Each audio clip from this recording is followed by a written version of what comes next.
Hello guys, welcome back to our channel Nai Udaan में हशमत सईद। उम्मीद करता हूँ आप लोग अच्छे होंगे। गाइस बेसिकली आज की इस वीडियो में हम बात करेंगे जामिया मिलिया इस्लामिया एडमिशन के कुछ प्रोसेस के बारे में। जी हाँ, आपने एंट्रेंस दे दिया, अब रिज़ल्ट का इंतज़ार कर रहे हैं। रिज़ल्ट बहुत जल्द आने वाला है।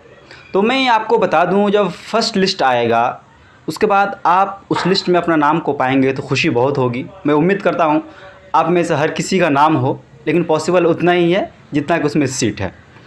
तो जब आप एडमिशन प्रोसेस कंप्लीट करेंगे लिस्ट आने के बाद, तो क्या क्या चाहिए आपको डॉक्यूमेंट्स, बेसिकली वो आज हम डिस्कस करेंगे। कई बार होता है स्टूडेंट प्रॉपर डॉक्यूमेंट्स लेकर नहीं पहुंच पाता है, उस वजह से एडमिशन भी उसका एडमिशन का प्रोसेस कंप्लीट नहीं होता है, या फिर उसे कुछ ना कुछ परेशानी का सामना करना पड़ता है। तो इसमें हम बताएंगे आपको कि क्या क्या डॉक्यूमेंट्स आपके लिए ज़रूरी है, कौन कौन से डॉक्यूमेंट्स लेकर आपको एडमिशन के लिए जाना है। लगभग डिपार्टमेंट का फैकल्टी का सेम प्रोसेस होता है, शायद किसी में हल्का फुल्का इंटरचेंज हो। तो हम बात करेंगे आज डॉक्यूमेंट्स के बारे में। जैसे हम बात कर लेते हैं faculty of humanities and languages के बारे में। ह्यूमैनिटीज़ एंड लैंग्वेजेस में बहुत सारे फैकल्टी आता है। हिंदी आता है, पर्शियन आता है, उर्दू आता है, इस्लामिक स्टडीज़ आता है, हिस्ट्री आता है, होटल मैनेजमेंट आता है, BTTM आता है, BHM आता है, मतलब बहुत सारे कोर्सेज़ हैं। तो लगभग सबका सेम है। तो जिस वक्त आपका लिस्ट आ जाएगा, फर्स्ट लिस्ट, और आपका नाम आ जाएगा, तो आपका प्रोसेस वहीं से स्टार्ट होगा। उस फर्स्ट पेज का, यानी जिस पेज में आपका रोल नंबर मेंशन किया हुआ हो, आपका रजिस्ट्रेशन नंबर मेंशन किया हो, उस पेज को आप ले लीजिएगा। उसका फ़ोटोकॉपी करवाना है आपको। उसका फ़ोटोकॉपी करवा के जितने नंबर पे आपका नाम है उसको आपको हाईलाइट कर देना है, ठीक है। उसके बाद क्या करना है, जिस वक्त आप फॉर्म फिल किए थे उस वक्त आपको रजिस्ट्रेशन फॉर्म आया था, एक उसका PDF आया था, तो आपका उसका PDF भी निकलवाना है। उसके बाद जब एडमिशन के लिए आप एंट्रेंस के लिए गए तो आपको एडमिट कार्ड मिला, तो उस एडमिट कार्ड का भी फ़ोटोकॉपी आपके पास होना चाहिए। रजिस्ट्रेशन का फ़ोटोकॉपी, एडमिट कार्ड का फ़ोटोकॉपी और सिलेक्टेड लिस्ट का फ़ोटोकॉपी, ये 3 आपका फर्स्ट में हो गया। उसके बाद आपको लगेगा 2 फ़ोटो, पासपोर्ट साइज़ फ़ोटो। आप कोशिश कीजिएगा आपका रिसेंट फ़ोटो हो, फेस थोड़ा ज़्यादा क्लियर हो तो ज़्यादा बेटर होगा। ये हो गया। उसके बाद क्या करना है आपको, अब डॉक्यूमेंट्स पे आते हैं हम। सबसे पहले आपका डॉक्यूमेंट बहुत ज़्यादा ज़रूरी है। इसमें आपका 2 प्रोसेस का डॉक्यूमेंट मांगेगा। पहले आपका मैट्रिक का डॉक्यूमेंट मांगेगा, ओरिजिनल मार्कशीट ओनली। उसके बाद +2 आपने जहाँ से भी किया है उसका ओरिजिनल शीट चाहिए आपको, ओरिजिनल मार्कशीट चाहिए होगा।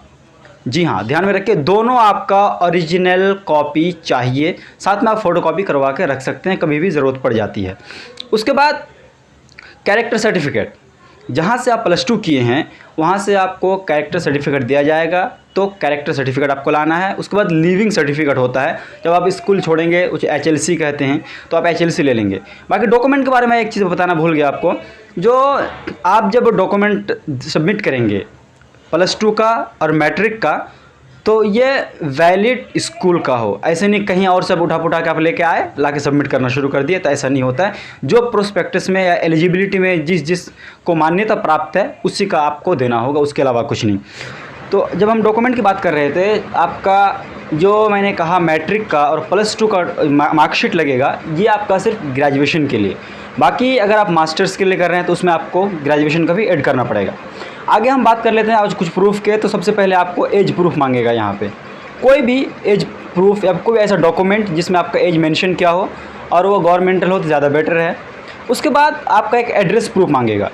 एड्रेस प्रूफ में आपका आधार कार्ड भी हो सकता है, पैन कार्ड भी हो सकता, पैन कार्ड में एड्रेस नहीं होता। Aadhaar card, voter ID card, passport, driving licence, यानी ऐसा प्रूफ जिसमें आपका एड्रेस मेंशन किया हुआ हो, ये आपका ज़रूरी है। उसके बाद हम आ जाते हैं कैटेगरी पे। अगर आप किसी स्पेशल कैटेगरी से आते हैं तो उसका ज़रूरी है। मान लीजिए आप OBC से आते हैं, ST से आते हैं, तो OBC या फिर ST का जो नेशनल लेवल का सर्टिफिकेट बनता है वो आपको लाना ज़रूरी होगा। जी हाँ। उसके बाद अगर आप OBC से आते हैं तो उसमें आपको इनकम सर्टिफिकेट भी मांगता है। उसके बाद जैसे मैंने एड्रेस प्रूफ के बारे बात किया, तो कई बार जाति प्रमाण पत्र, आप जानते होंगे, जाति प्रमाण पत्र मांग लेते हैं। उसके बाद आय प्रमाण पत्र, उसके बाद निवास प्रमाण पत्र, ये तीनों हो गया। आपका इनकम भी हो गया, एड्रेस प्रूफ भी हो गया आपका, और आपका कास्ट का भी हो गया। ये तीनों प्रूफ हो गया। उसके बाद अगर आप कश्मीर से हैं तो कश्मीर का आपका डॉक्यूमेंट, कश्मीरी माइग्रेंट है तो उसका भी आपके पास डॉक्यूमेंट होना चाहिए। उसके बाद इंपॉर्टेंट चीज़ है, ब्लड ग्रुप आपके पास होना चाहिए। जी हाँ, आप जब फॉर्म फिल किए हैं उस वक्त याद होगा आपका ब्लड ग्रुप मांगा गया था, तो इसमें आपको ब्लड ग्रुप का शीट जो होता है वो आपको सबमिट करना होगा। और जब आप देखेंगे लिस्ट, उसमें मेंशन किया हुआ है किसी MBBS डॉक्टर से ही आपने चेकअप कराया हो, उसमें ये भी मेंशन कर रखा है। कैटेगरी में से एक PWD भी आता है। अगर आप PWD से आते हैं, डिसेबल्स आते हैं, लो विज़न आता है, आप जिस कैटेगरी से भी हैं उसका आपका सर्टिफिकेट बनता है, तो आपका PWD का भी सर्टिफिकेट होना चाहिए। जी हाँ, आप मतलब जिस कैटेगरी से भी आएंगे उसका प्रॉपर आपके पास सर्टिफिकेट होना कंपलसरी है, ज़रूरी है।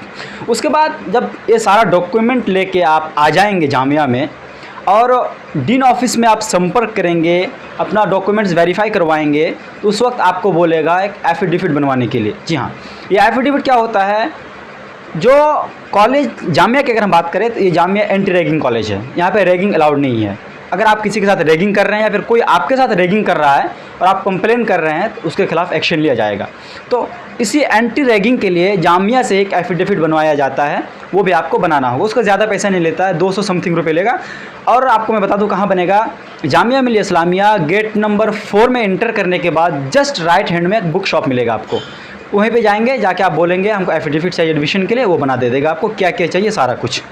उसके बाद एक चीज़ मैं आपको बताना भूल गया था, अगर आप बीच में गैप किए हुए हैं, +2 के बाद ग्रेजुएशन के लिए गैप किए हुए हैं, मान लीजिए 2018 में आपने +2 किया और 2021 में आप ग्रेजुएशन के लिए अप्लाई किए हैं और आपका नाम निकल गया, तो बीच में जब आपका 2 साल का गैप हुआ तो आपका गैपिंग सर्टिफिकेट भी चाहिए।